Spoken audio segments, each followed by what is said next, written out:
जिल्हा परिषद आणि पंचायत समितीच्या प्रचाराच्या निमित्तानं आपल्या पदयात्रेसाठी उपस्थित असलेले सांगली जिल्ह्याचे पालकमंत्री, आमचे नेते, माझे मार्गदर्शक आदरणीय चंद्रकांत दादा, या कार्यक्रमाच्या निमित्तानं उपस्थित असलेले पोलीस कडेगावचे आमदार, माझे आमदार आदरणीय पृथ्वीराज बाबा, जिल्हा परिषदेचे माजी अध्यक्ष आदरणीय संग्रामभाऊ देशमुख,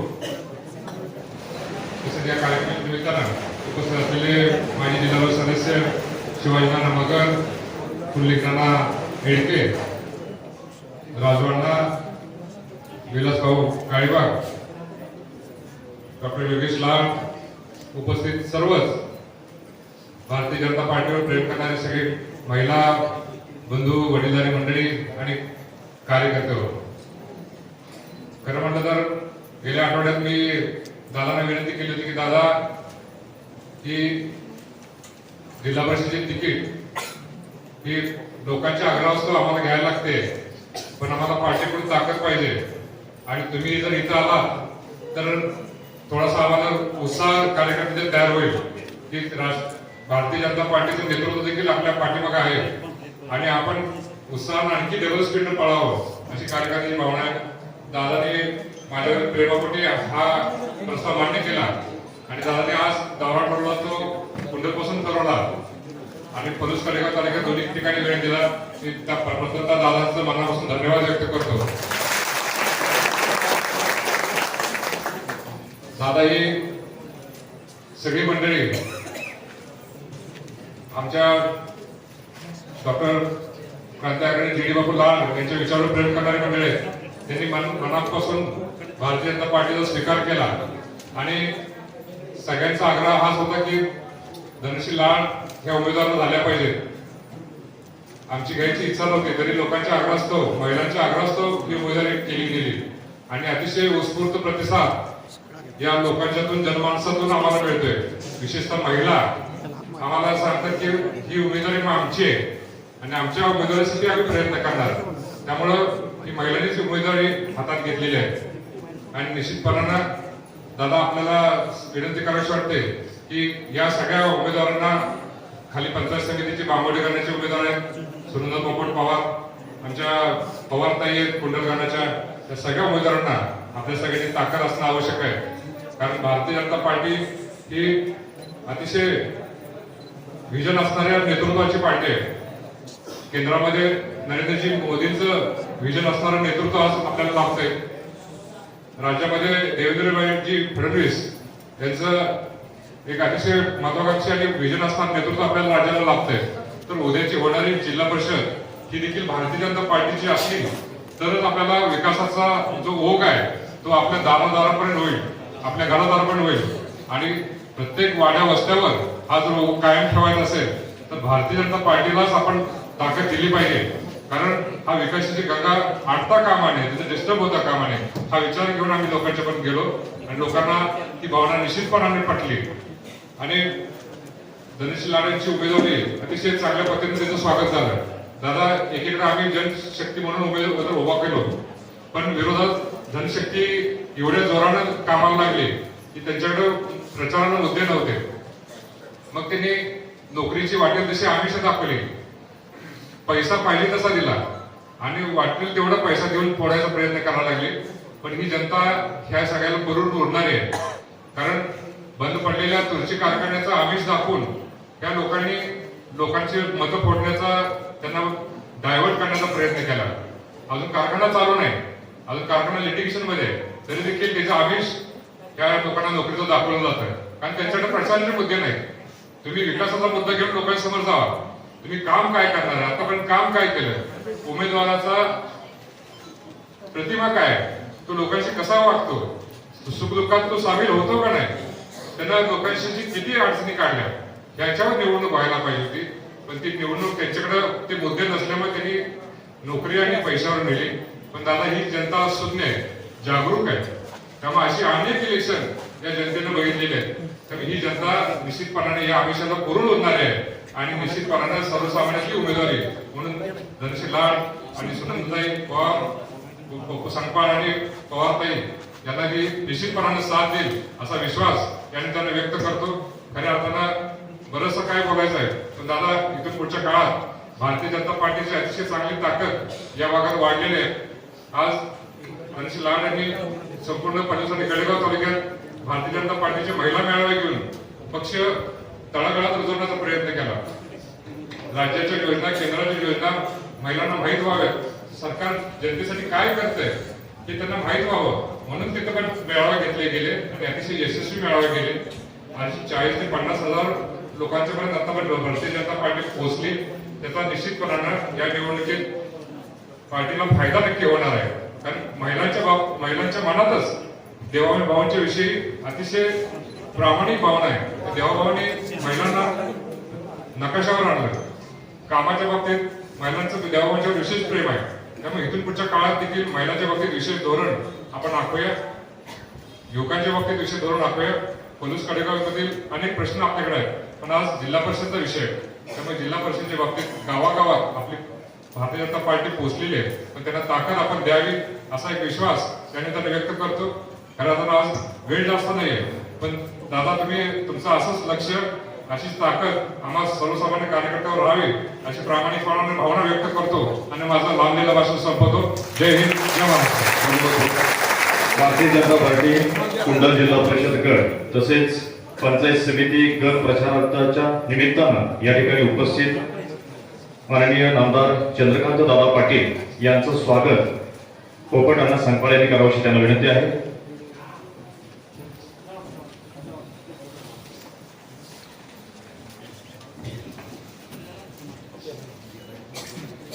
सांगली जिल्ह्याचे पालकमंत्री माननीय नामदार चंद्रकांत दादा पाटील यांचं कुंडल नगरीमध्ये स्वागत पोपट अण्णा संगपाळ यांच्या शुभास्ते होतं.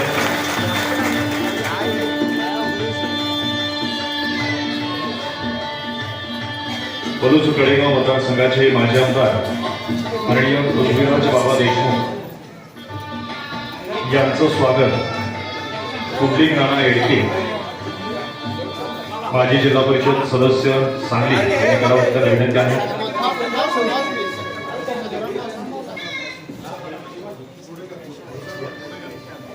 त्यानंतर माननीय संग्रामभाऊ देशमुख माजी अध्यक्ष जिल्हा परिषद सांगली यांचं स्वागत डॉक्टर योगेश लाड यांनी करावं अशी त्यांना विनंती आहे.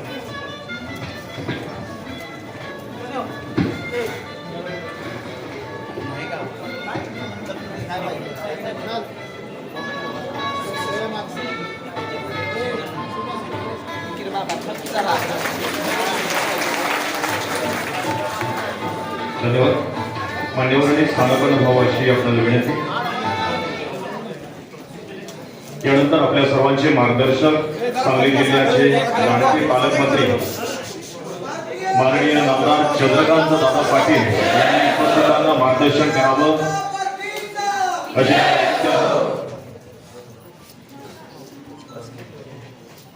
येत्या 7 तारखेला महाराष्ट्रामध्ये एकूण 12 जिल्ह्यांमध्ये जिल्हा परिषद पंचायत समितींची निवडणूक आहे. 5 तारखेला होती, पण आपण कधी कल्पनाही केली नाही असं एक मोठा विमानाचा अपघात झाला आणि राज्याचे नेते, राज्याचे उपमुख्यमंत्री स्वर्गीय दादा पवार यांचा अपघात झाला.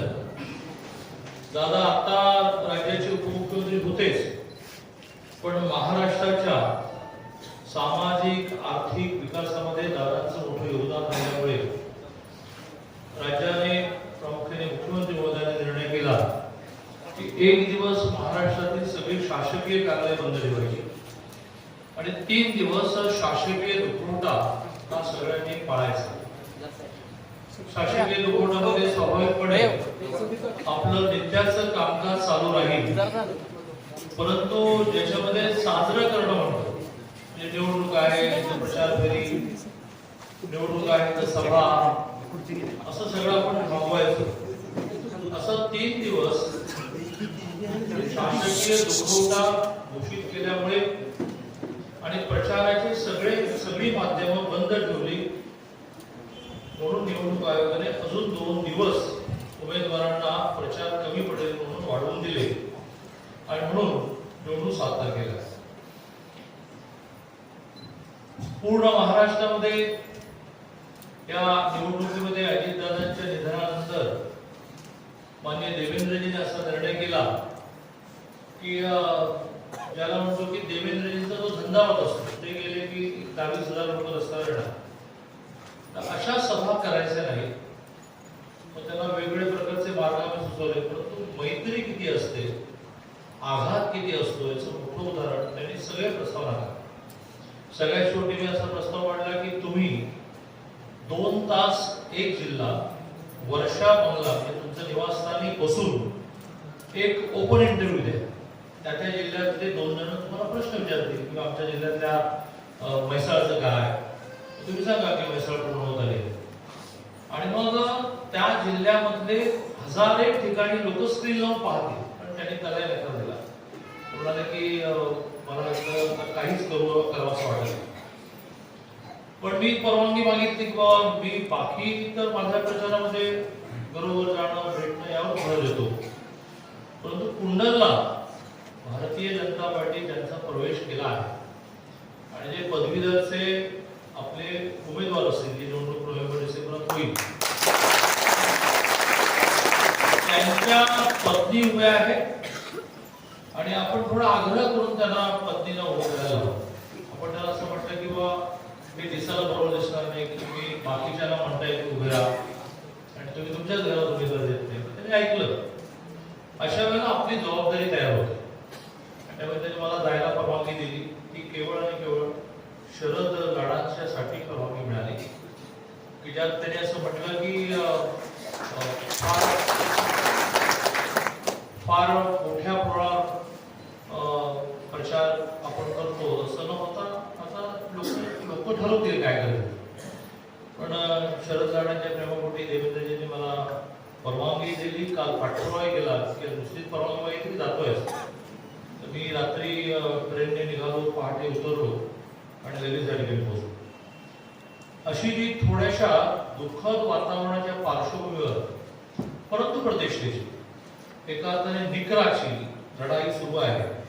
त्या कुंडल जिल्हा परिषद मतदारसंघामध्ये शरद लाडांच्या सुविद्य पत्नी धनश्री वहिनी शरद लाड उभे आहेत. एकाला 2 मतं असतात. एका झडपीचे 2 भाग होतात. काही गाव एका भागाला, काही गाव एका भागाला. तर हा जो कुंडल बांबवडे पंचायत समिती मतदारसंघ आहे त्याला सुनंदा वहिनी पोपट संपा उभे आहेत. अशा दोघांच्याही प्रचारासाठी आज आपण या ठिकाणी एकत्र आलेलो आहोत आणि मी आपल्या सगळ्यांना माननीय मुख्यमंत्री महोदयांच्या वतीने कुंडल पंचायत समितीच्या शुभांगी वहिनी संदीप पवार आणि बांबोड्याच्या सौ सुनंदा वैदिक पोपट संपवा. त्यामुळे आपल्याला जिल्हा परिषदेला धनश्री वहिनीला आणि पंचायत समितीला शुभांगी वहिनीला मतदान करायचं आहे. तिकडची गावं जी आहेत ती सुनंदा वहिनीला मतदान करायचं.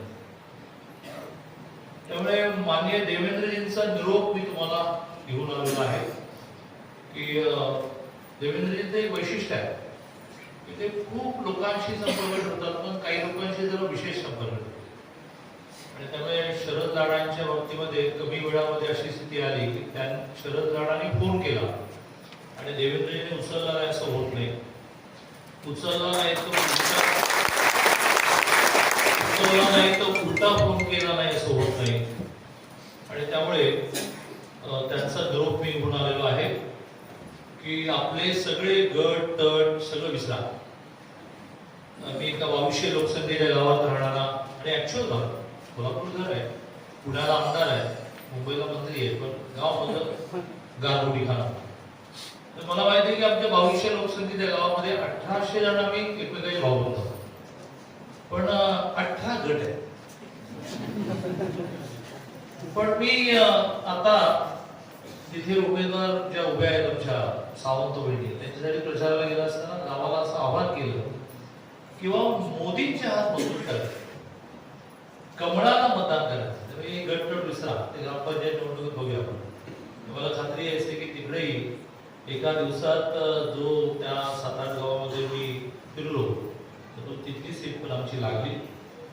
पण इथेही मी तुम्हाला आवाहन करतो आणि देवेंद्रचा निरोप देतो की ते काय जरा पाहुणे त्यांचे एकतर उत्तम मतदान आहे, ते बाहेर आल्यानंतर त्यांनी न विचारताही सांगायचं की तुम्हाला मतदान केलं आहे ते सांगायचं. पण मतदान मात्र आपल्याला कमळावर करायचं. आता अगदी थोडक्यात 5 मिनिटांमध्ये मी तुम्हाला काही काम देणार आहे आणि मग तुम्हाला जे काम देणार आहे त्यासाठी तुम्हाला काही मुद्दे देणार आहे. तुम्हाला हे काम देणार आहे की तुम्ही विरोधी उमेदवारांना असं विचारलं पाहिजे की तुम्ही मतं कशाला मागता. ते म्हणतील विकासासाठी मागतो.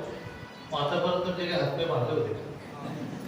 या देशाला स्वातंत्र्य मिळालं 15 ऑगस्ट 1947. डॉक्टर बाबासाहेब आंबेडकरांनी लिहिलेली सगळ्या जगामधली अत्यंत युनिक सगळ्यांना न्याय देणारी घटना आपण स्वीकारली 26 जानेवारी 1950. घटना म्हणजे काय? काय झाल्यास काय करावे, काय झाल्यास काय करावे, काय झाल्यास काय करावे म्हणजे घटना. त्याच्यामध्ये हे सगळं लिहिलं.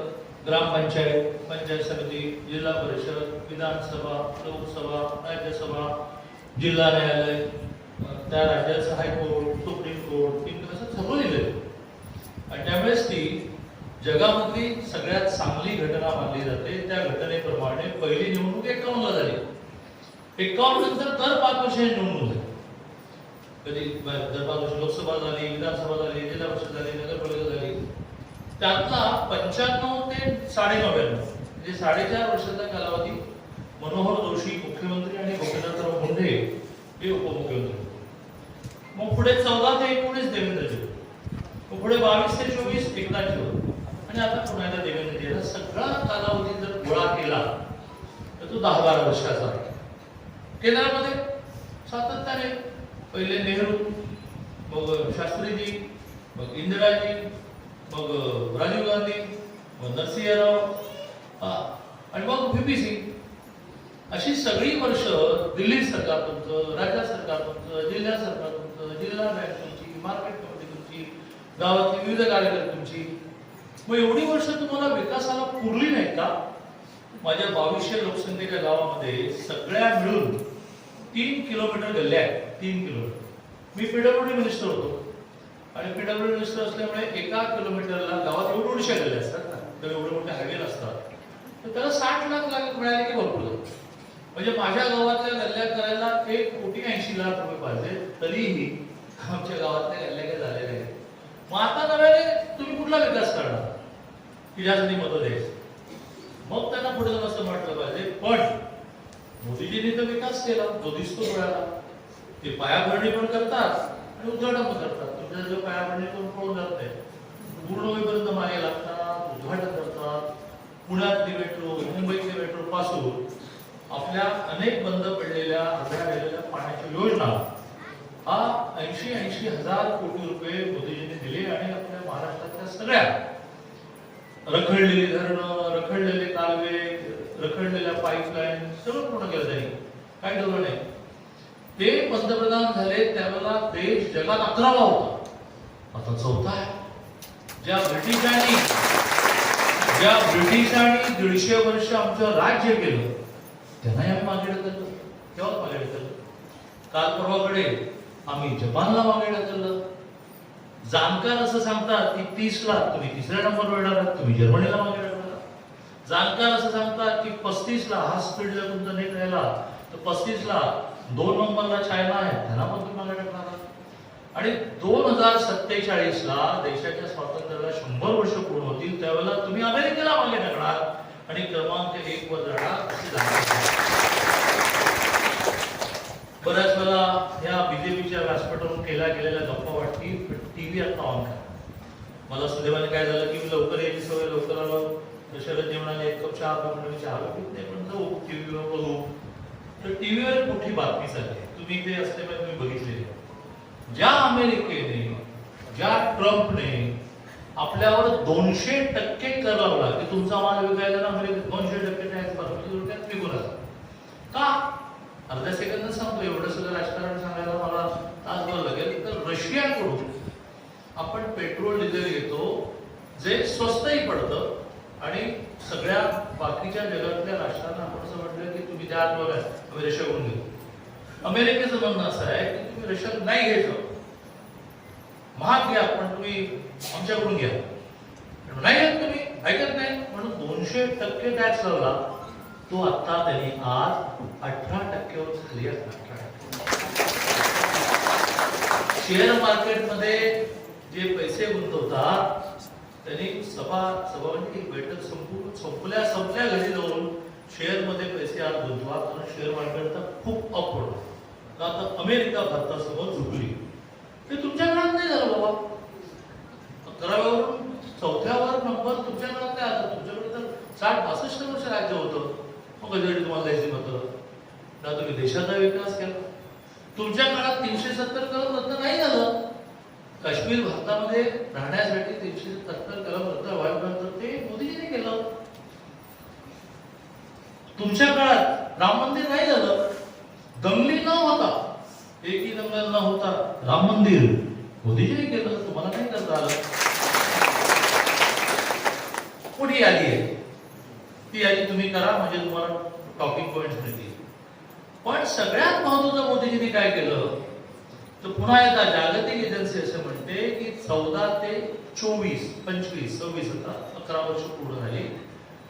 मोदीजींनी 25 कोटी लोकांना दारिद्र्य रेषेच्या वर. दारिद्र्य रेषा काय असते? ज्यांच्या घरी स्वतःचं टॉयलेट नाही, ज्यांच्या घरी गॅस कनेक्शन नाही, ज्यांच्या घरी नळाने पाणी नाही, ज्यांच्या घरी वीज नाही, ज्यांना स्वतःचं घर नाही, त्यांना म्हणतात दारिद्र्य रेषेच्या खालचे. इंदिरा गांधीने घोषणा केली गरिबी हटाव आणि गरिबांनाच हटवलं.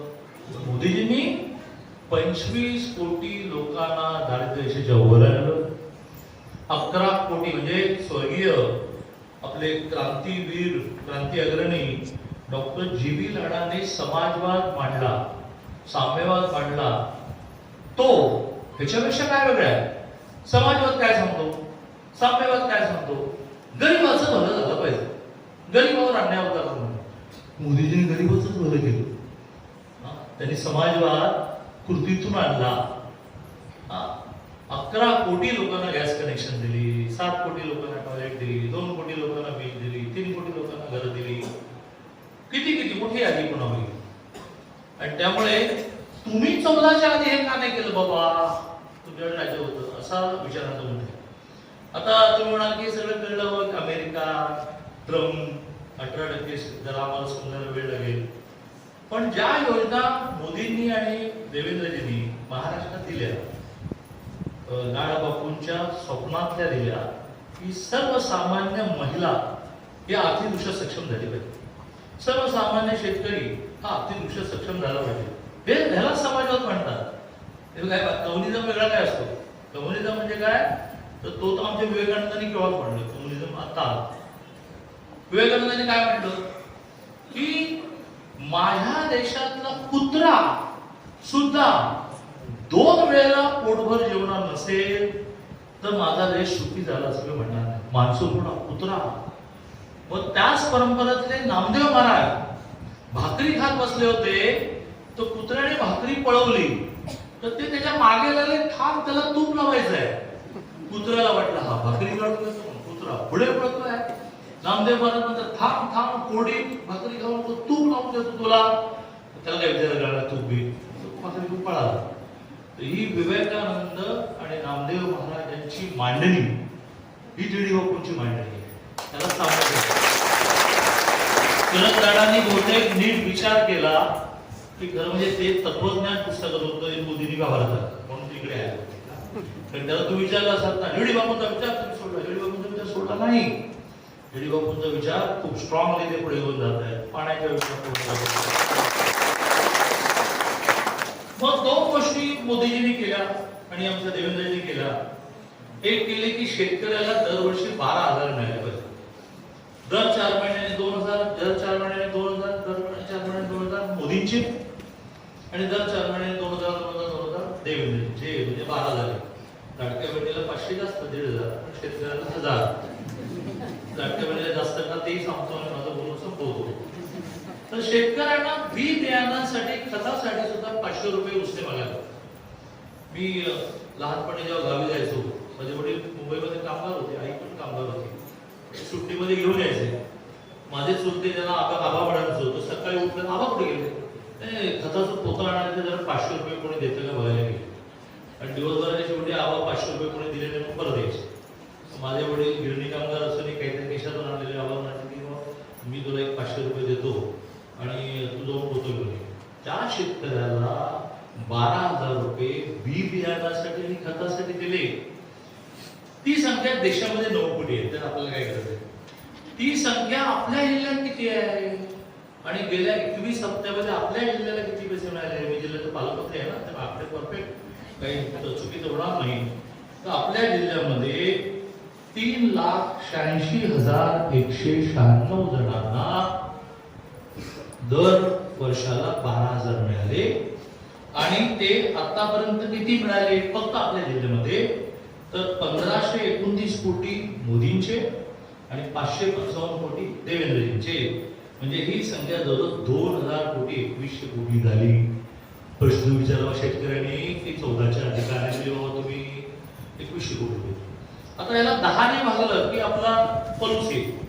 तर साधारणतः 38,000 लोकांना, लाडक्या बहिणीचे एक्झॅक्ट आहे पण याला 10ने भागू, 38,000 शेतकऱ्यांना ह्या तालुक्यात दर वर्षाला 12,000 रुपये मिळतात. असं वाटतं की ते कमळाशिवाय कोणाला, मोदीशिवाय कोणाला मत देणार नाही. शेवटी मतदाना पवित्र अधिकार ठरवा. आता महिलांकडे येऊ आणि मग माझं म्हणणं मोदींनी मला 2-3 गोष्टी सांगितलेल्या त्या तुमच्यापर्यंत पोहोचवतो. महिलांना ज्या दरमहा आपण मुख्यमंत्री माझी लाडकी बहीण द्यायला सुरुवात केली, त्यात मुळात विरोधक सारखे म्हणतात की हे बंद करा, हे बंद करा. आमच्या एका ताईचं शर्ट म्हणून म्हटलं पाहिजे शुभ बोलणारे 2100 होतील म्हणतो, 2100 होतील म्हण, बंद होईल का म्हणतो. पण त्यांच्या पोटात भीतीचा गोळा उठलेला आहे की हे मुख्यमंत्री माझी लाडकी बहिणीने घोटाळा केला. महाराष्ट्रामध्ये 144 आमदार लागतात मुख्यमंत्री व्हायला, यांना 237 मिळाले. 100 हे सगळ्या बहिणी आताही तुम्हाला पुढे गर्दी तर ती मुख्यमंत्री माझी लाडकी बहीण जिल्ह्यामध्ये 6,99,976 महिलांच्या अकाउंटला दरमहा 1500 येतात. आपल्या पलूस तालुक्यात किती येतात? 40,661. 40,661 महिलांच्या अकाउंटला दरमहा 1500 येतात. आणि पुरुषांचं माहिती नाही पण आमच्या लाडक्या बहिणी ज्या आहेत ना त्या बिलकुल उपकाराची परतफेड. आता त्या लाडक्या बहिणीला काल मोदीजींच्या अर्थमंत्री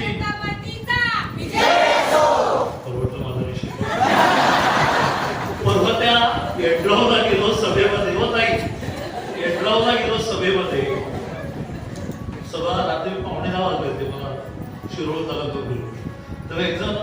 संध्याकाळ झाल्यामुळे कसा उठला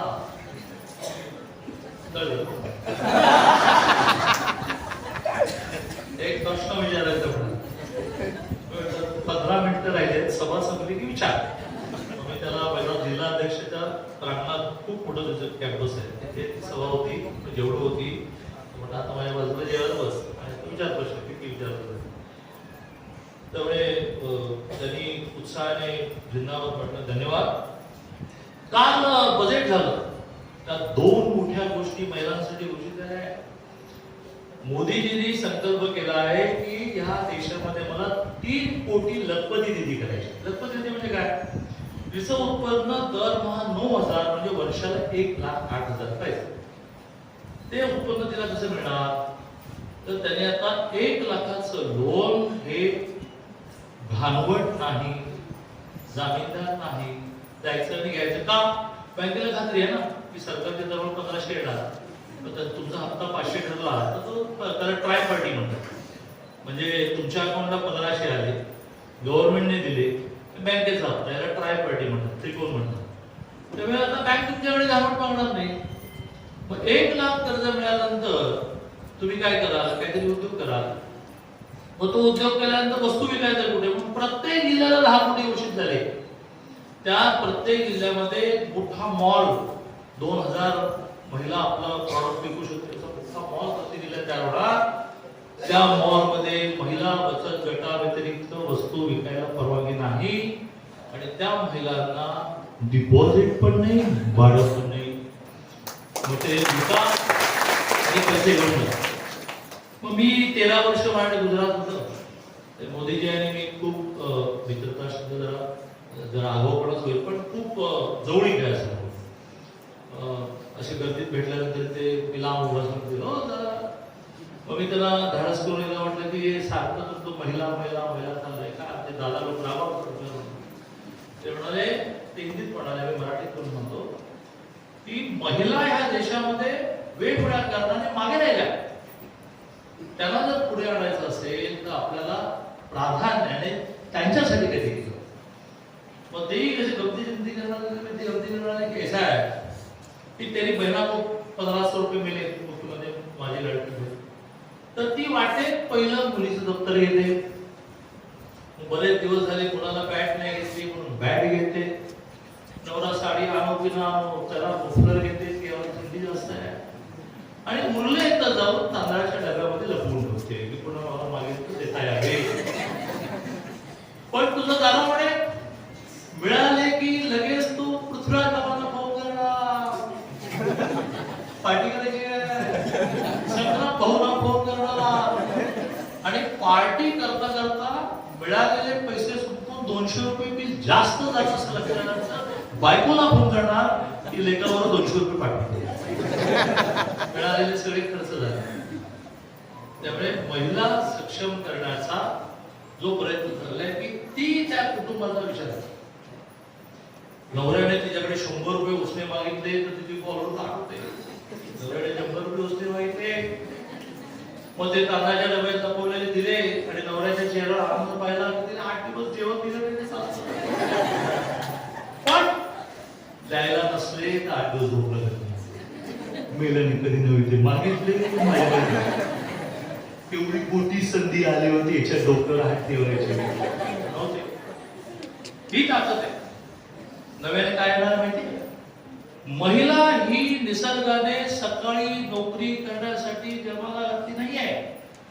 सकाळ तिने कुटुंबाला देण्यासाठी तिला जन्माला घातली. मुलांचं करायचं, मुलांचं करायचंय, नवऱ्याचं करायचंय, करता गेले माहित नाही पण सासूचं करायचंय. 12 वाजता आमची झाशीची राणी म्हणते की आता सांगा काय करायचं. 12 ते 5 5च तास तिला नोकरी करायला लागली पाहिजे. तिच्या क्षमतेप्रमाणे 10, 15, 20 हजार ती काय शिकली तेवढे पाहिलं पाहिजे. 7च्या आत नावाचा सिनेमा पाहिला काय? ती 7च्या आत पुन्हा घरी आली पाहिजे. म्हणजे ती घरी आहे, मुलं शाळेतून आली, ती घरी आहे, सासूबाई जवळून आल्या, ती घरी आहे, नवरा आरडाओरडा करतो घरी आला. पण ही शी इज देअर, ती घरी आहे. म्हणजे 5 तास ती नोकरी पण करते, सकाळ पण कुटुंबाला देते, संध्याकाळ पण कुटुंबाला देते. निसर्गाने स्त्रीला कमवायलाही सांगितलंय, कुटुंबाला वेळ द्यायलाही सांगितलंय. म्हणून ह्या देशातली कुटुंब व्यवस्था टिकली. अमेरिका इंग्लंडमध्ये फार त्याचा धुळीत मिळाली सगळे कुटुंब. त्यामुळे मी हे सगळे आकडे तुम्हाला सांगितले. हे तुम्ही आता विरोधकांना सांगा, तर बाबा 14च्या आधी तुम्ही माझी लाडकी बहीण का नाही आणली, 14च्या आधी तुम्ही मॉल का नाही आणले मला. त्यामुळे या सगळ्या निवडणुकीमध्ये रस्ते गटर करायचे आहे, त्याची मोठी यादी मी पालक आहे. मी असं म्हणत नाही तिथले कोणीतरी निवडणूक आयोगाकडे माझ्या विरुद्ध कंप्लेंट करेल किंवा तुम्ही मते द्या, मी तुम्हाला कसा विकास निधी देतो बघा. पण मी हे न बोलता मुलीच नाही मत द्या किंवा न द्या, मी जिल्ह्याचे पालकमंत्री आहे. मी ज्या ज्या जिल्ह्यात गेलो, माझ्याकडे आतापर्यंत 8 जिल्ह्यात आले पालकमंत्री. जळगाव पण पाहिलं, अमरावती पण पाहिलं, सोलापूर पण पाहिलं. तर त्या सगळ्या जिल्ह्यामध्ये लोक खुश होतात. ते म्हणतात की हा पक्ष विषय काय भेद मानत. तरी आपल्या जिल्ह्यात ते नाव नाही घेत, इथले पण नेते आहेत की ते म्हणतात तुम्ही सगळ्यांना इथले असलेला तुम्ही सगळ्यांना समान न्याय देता असं मला लोक म्हणतात. त्यामुळे तो विकास निधी, रस्ते, गटर, पाण्याच्या योजना वगैरे सगळं पूर्ण करू. पण थोडं आता हळूहळू देश म्हणून विचार करू. या देशाच्या सीमा, या देशामध्ये झालेलं सिंदूर ऑपरेशन, हा देशाने चंद्रावर तिरंगा फडकवला, या देशातल्या महिला मिलिटरीमध्ये बरोबरीचं स्थान, या नाहीच विचार. आपली रोजीरोटी तर आपण कमवतो, आता आपल्याला पण लागत नाही. पूर्वीचे दिवस गेले की आपल्याला सरकारने काहीतरी द्यायला लागेल. तरी तुम्ही 80 कोटी लोकांना 35 किलो धान्य आपल्याला लागत नाही. आपल्याला लागतं ते म्हणजे अमेरिका भारतापुढे झुकली, भारत 11वरून 4थ्यावर आला, या सगळ्या गोष्टी आपल्याला हव्या असतात. त्यामुळे ते विचारतील झडपीचा काय संबंध, देशाशी संबंध आहे, मातृभूमीशी संबंध आहे.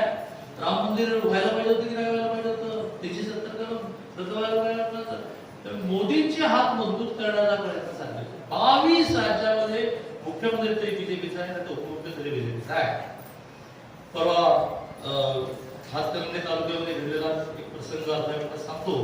तिथल्या एका नेत्याने असं म्हटलं की आपण युती करू, पण कमळ चिन्ह नाही वापरत, आमचं आघाडीचं चिन्ह वापरत. काय झालं, कमळाला काय झालं वाटलं, ते म्हणाले नाही मग तुमची आमची युती होणार नाही.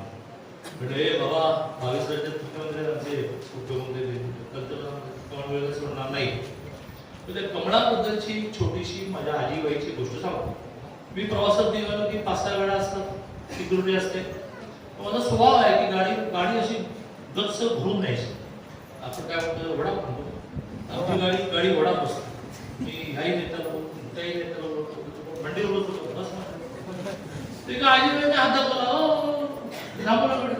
काय आजीबाई मोर नाही करत सोडणार कसं. आजीबाई बसल्या, मग पाणी घेऊ थोडा स्थिरावला. कुठल्या पक्षाचे, तर भारतीय जनता. हा मोदींचा पक्ष.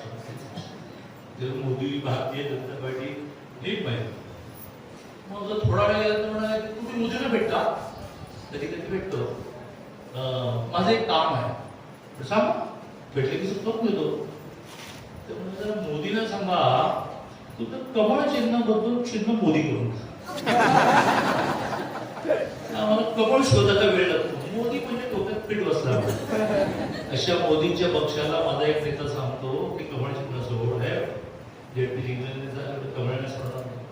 आणि त्या कमळाला बटन दाबून तुम्ही मतदान करा असा मुख्यमंत्र्यांचा निरोप सांगायला मी आलो आहे. तो जरा जास्त सविस्तर सांगितला त्याबद्दल क्षमा करा. जय जय महाराज.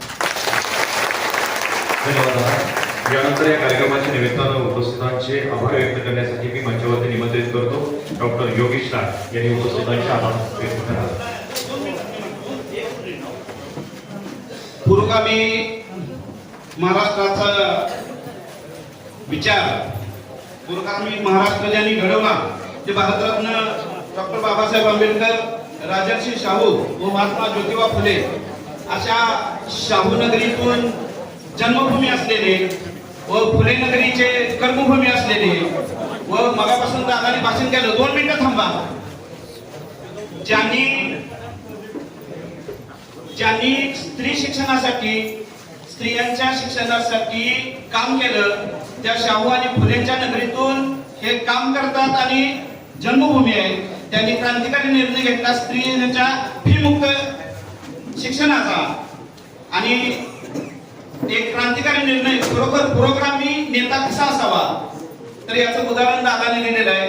या ठिकाणी आलेले नामदार चंद्रकांत दादा पाटील, पृथ्वीराज बाबा देशमुख, संग्राम भाऊ देशमुख, शरद भाऊ व सर्व उमेदवार व सर्व महिला यांचा या ठिकाणी मी आभार मानतो. कार्यक्रम संपला असं जाहीर करतो.